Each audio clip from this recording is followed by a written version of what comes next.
Right now, as you watch this, there is a financial system moving money around the world that your government cannot audit, your central bank cannot fully monitor, and your deposit insurance does not cover. It is not illegal.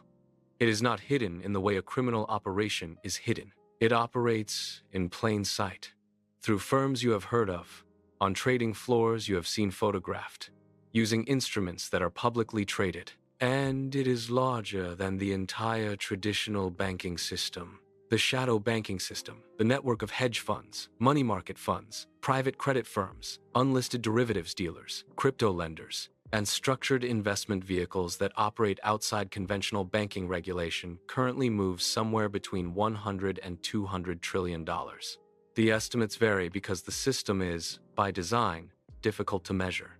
The Financial Stability Board, which is the closest thing the world has to a global financial watchdog, puts the figure at over $218 trillion as of its most recent assessment. To understand how large that number is, global GDP, the total output of every economy on Earth, is approximately $105 trillion. The shadow banking system is roughly twice the size of everything the entire human race produces in a year, and it answers to almost no one. To understand what shadow banking is, you first need to understand what a bank actually does and why the rules that govern banks exist at all. When you deposit money in a bank, you are not putting it in a vault.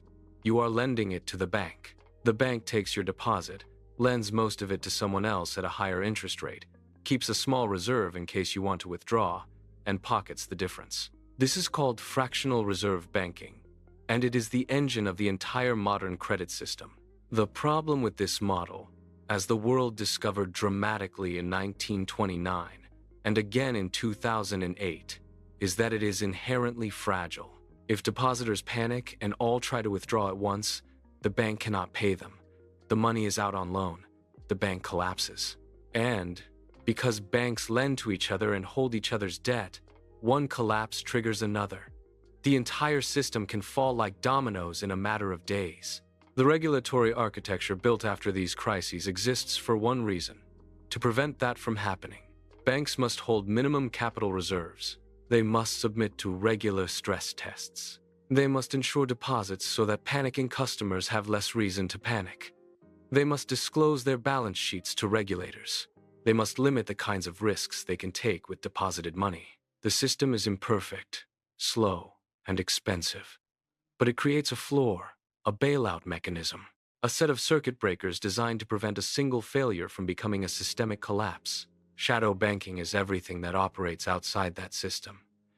Not because it is breaking rules, but because, in most cases, the rules simply do not apply. A hedge fund is not a bank. It does not take deposits. It raises money from wealthy investors and institutional funds, and it is subject to far less regulatory oversight than a commercial bank. It can take enormous leveraged positions, borrowing 10, 20, 30 times its actual capital to amplify returns. It can use complex derivatives to make bets that don't appear on any simple balance sheet. And when it fails, there is no deposit insurance. The investors lose their money. But the hedge fund's counterparties, the banks and other institutions that lent it money to leverage up, are suddenly holding worthless collateral. This is how long-term capital management nearly took down the global financial system in 1998. LTCM was a hedge fund staffed by Nobel Prize-winning economists. It was considered the most sophisticated investment operation in the world. It had borrowed approximately $125 billion against roughly $4 billion in equity, a leverage ratio of roughly 30 to 1. When its positions went wrong, it became clear almost overnight that if LTCM failed in a disorderly way, the losses would cascade through every major bank on Wall Street. The Federal Reserve had to organize a private sector bailout, not because LTCM was a bank, but because it was so deeply intertwined with banks that its failure would have been indistinguishable from a banking crisis. That was 1998. The system has grown by an order of magnitude since then. Money market funds are another pillar of the shadow banking architecture. They look and feel like bank accounts. They accept money from investors, pay a stable return, and allow withdrawals on demand. But they are not banks. They are not insured. And in September 2008, when the Reserve Primary Fund, one of the oldest money market funds in America, announced that losses on Lehman Brothers debt had caused its value to fall below $1 per share, it triggered something called breaking the buck. Investors panicked. $300 billion flooded out of money market funds in 48 hours. The commercial paper market, the short-term lending market that most major corporations use to fund day-to-day operations, froze. Companies that had nothing to do with Lehman Brothers, that had never heard of the Reserve Primary Fund, suddenly could not borrow money to make payroll. The Federal Reserve had to step in and guarantee money market fund balances. A shadow banking instrument caused a crisis that required the full force of the traditional banking system's backstop to prevent. And yet, money market funds are still not banks. They are still not subject to the same capital requirements. The reforms that followed 2008 were partial, contested, and in several cases rolled back. Because here is the thing about shadow banking that makes it so structurally resistant to regulation. It serves a genuine function. The shadow banking system provides credit to parts of the economy that the traditional banking system cannot or will not serve. Private credit funds, one of the fastest growing segments of shadow banking, now managing over $1 trillion globally, lend to mid-sized companies that are too small for bond markets and too complex for bank lending departments. Infrastructure projects, leveraged buyouts, commercial real estate deals, enormous amounts of real economic activity are financed through shadow banking channels. Restricting the shadow system is not a costless exercise. Credit tightens. Projects don't get built. Companies can't grow. This is why the shadow banking system has survived every attempt to constrain it. It is not just tolerated by the financial establishment. It is depended upon by it. The derivatives market is the most extreme expression of this dependency. A derivative is a financial contract whose value derives from something else. An interest rate, a currency exchange rate, a commodity price, a credit event. Banks use derivatives to hedge their own risks. Corporations use them to lock in costs. Investors use them to speculate. The gross notional value of all outstanding derivatives contracts globally is estimated at somewhere between $600 trillion and $1 quadrillion. 1 quadrillion. 1,000 trillion. Numbers that have almost no meaningful reference point in human experience. The vast majority of this market is over-the-counter, meaning it is negotiated directly between parties, not traded on an exchange, not cleared through a central clearinghouse, not fully visible to any regulator.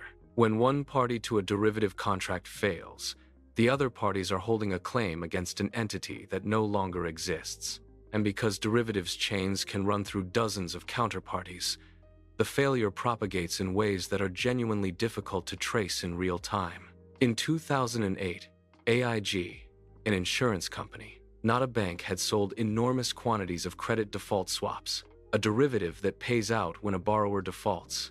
AIG was not subject to bank capital requirements. It had not reserved capital against the possibility that the borrowers would actually default.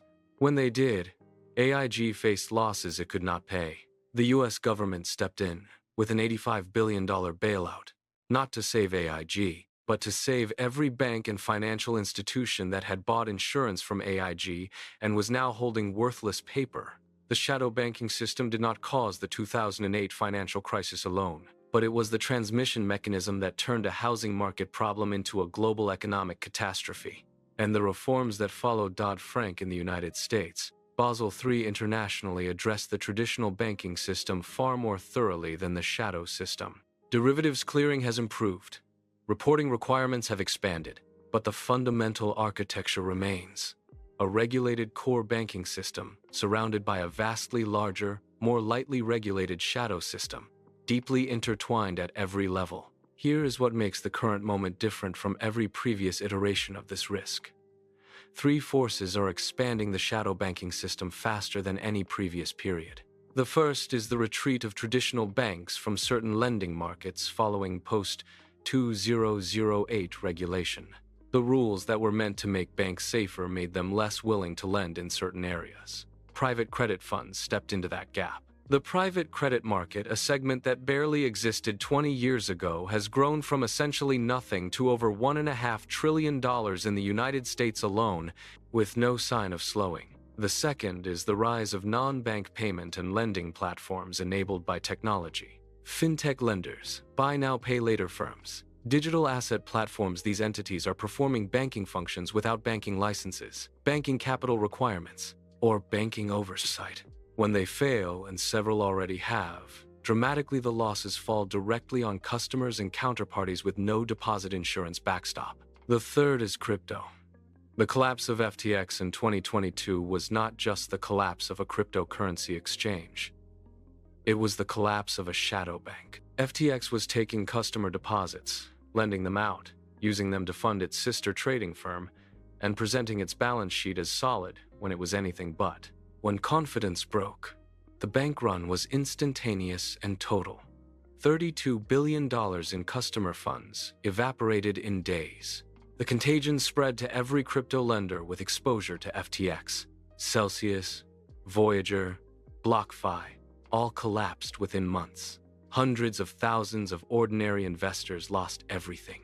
This is what shadow banking failure looks like when it hits retail. Not just institutional investors and hedge funds. Real people who were told their deposits were safe. The Financial Stability Board, the Bank for International Settlements, and the International Monetary Fund have all published warnings about shadow banking risk in recent years. The language in these documents is careful, measured, and deeply alarming to anyone who reads it closely. Phrases like procyclical vulnerabilities, liquidity mismatch, interconnectedness with the core banking system, and limited regulatory visibility appear repeatedly.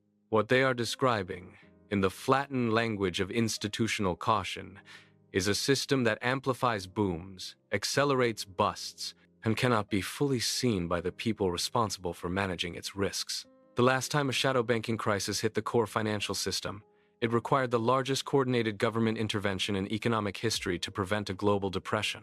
The shadow system is now multiple times larger than it was then. The instruments are more complex.